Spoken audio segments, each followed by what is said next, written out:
ప్రియమైన దేవుని బిడ్డలారా, ప్రభువైన యేసుక్రీస్తు నామమును బట్టి మీకు వందనాలు తెలియజేస్తున్నాం. హల్లెలూయా.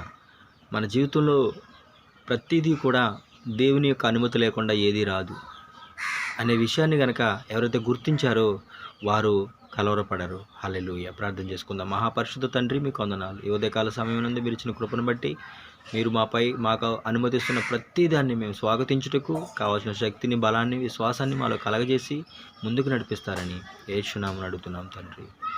ఆమేన్. అవును ప్రియమైన దేవుని బిడ్డలారా, దేవునికి స్తోత్రం.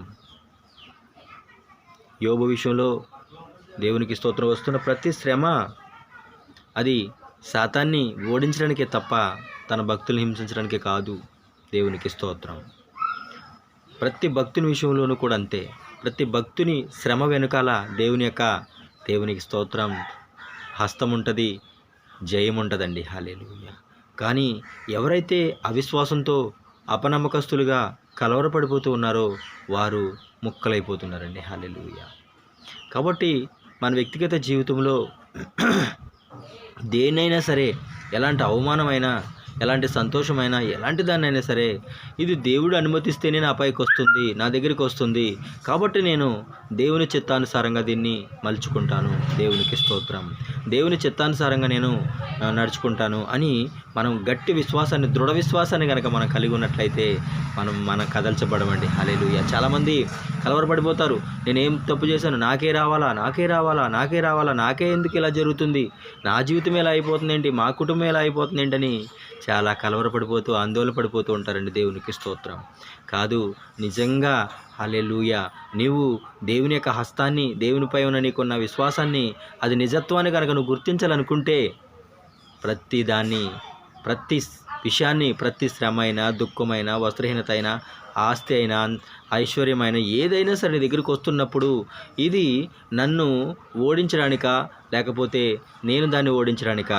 దేవుని స్తోత్రం. మనము విశ్వాసంతో, విశ్వాస నేత్రంతో మనము చూసి కలవరపడకుండా మనము జయం పొందడానికి సిద్ధంగా ఉండాలండి. హల్లెలూయా. కాబట్టి ప్రియమైన దేవుని బిడ్డలారా, నేను చెప్పేది ఏంటి అంటే, ఏదైనా సరే దేవుని అనుమతి లేకుండా నీ మీదకి రాదు.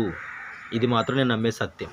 ఎలాంటి కఠిన పరిస్థితి రాని, ఎలాంటి దుఃఖ పరిస్థితి రాని, ఏది రాని, నా దేవుని యొక్క అనుమతి లేనిదే నా మీదకి రాదు అనే సత్యాన్ని ఎవరైతే వెరుగుతున్నారో, ఆలోచించి అర్థం చేసుకోగలుగుతున్నారో వారు ఆందోళన పడరండి. దేవునికి స్తోత్రం. చూడండి, సింహాల గుహలో ఉన్న దానియేలు ఆందోళన పడలేదు, ఆరాధించాడు. దేవునికి స్తోత్రం. నిజానికి సింహాలు ఏ రాజును కూడా లెక్క చేయవు, ఏ రాజు మాటను కూడా లెక్క చేయవు. దేవుని స్తోత్రం. అవి మృగాలు. మానవ మాటకి, అధికారుల మాటకి, పోలీసుల మాట కానీ, అధికారుల మాట కానీ ఎవడి మాట వినవు. అవి వాటికి నచ్చింది ఒకటి, తన ముందున్నదాన్ని పొడిచి చంపి తినివేయడం. అలాంటి ఘోర పరిస్థితిలో కూడా కలవరపడలేదండి. కారణం ఏంటంటే, నేను ఏది నా పైకి వచ్చినా అది దేవుని చిత్తానుసారంగా నా పైకి వచ్చింది కాబట్టి నేను కలవరపడను. ఆమేన్. కాబట్టి ప్రియమైన దేవుని బిడ్డలారా, అప్పులైనా, అనారోగ్యమైన, దుఃఖమైన, బాధైనా ఏదైనా నేను చుట్టుముట్టుకొని నేను ఊపిరి ఆడకుండా చేస్తున్నప్పుడు నువ్వు కళ్ళు మూసుకుని హృదయంతో ప్రశాంతంగా, ప్రభువా నీ అనుమతితో ఇది నాకు వచ్చిందని నేను నమ్ముచున్నాను, అయితే దీనిలోంచి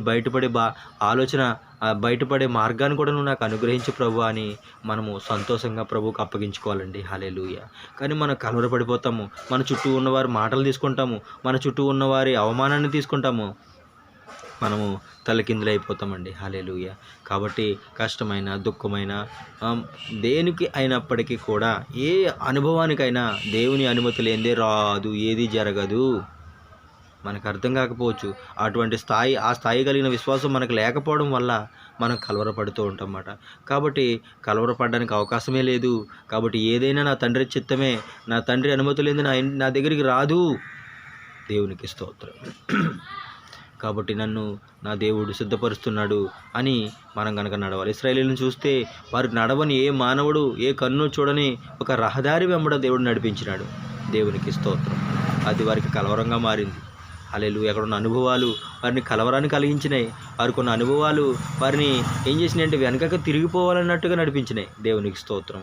కానీ దాని ముందున్న దేవుని యొక్క ప్రణాళికని చూసిన వారు దేవునికి స్తోత్రం సంతోషంతో దేవుని రాజ్యాన్ని అనగా కనాను దేశాన్ని చేరుకోగలిగినారండి. హల్లెలూయా. కాబట్టి ప్రియమైన దేవుని బిడ్డలారా, మనం గుర్తుపెట్టుకోవాలి, మనల్ని దేవుడు అన్నడు ఎవ్వరూ నడవని మార్గాల్లో నడిపించినప్పటికీ కూడా ఎటువంటి అవమాన మార్గమైన, నింద మార్గమైన అదేనండి సిలువ మార్గము. సిలువ దేవునికి స్తోత్రం. ప్రతి అడుగు రక్తపు మడుగుతోటి స్తోత్రం ఆ అవమానము భారంతో కృంగిపోతున్నా కూడా ప్రభువు తన భుజాన్ని సిలువనెత్తుకొని నా పాప నిమిత్తం దేవునికి స్తోత్రం గురి యొద్దకే చివరికి ఆ గొల్గొతా కొండ వరకు కూడా ఆ సిలువను మోసి నా జీవితాన్ని తెప్పరిలు చేశాడు, ఒక స్వతంత్రులు చేశాడు. కాబట్టి మన భుజాలపైన రాజ్యభారమునైనా కుటుంబ భారమైనా అది దేవుని యొక్క సహాయంతో, దేవునిపైన విశ్వాసంతో మనము సక్రమంగా నెరవేర్చుకోవడానికి దేవుడు కృపనిచ్చేలాగున మన ఆత్మని, మన బ్రతుకులను మన ప్రభువుకి అప్పగిస్తే నువ్వు ఎంత చిదిగిపోయినా, నువ్వు ఎంత ఛిద్రమైపోయినా దేవునికి అప్పగించుకునే ఎడలా నిన్ను కట్టుటకు ఆయన సమర్థుడు. కలవరపడకు, ఆందోళన పడకు, నిలబడి ప్రభు వైపు చూడు.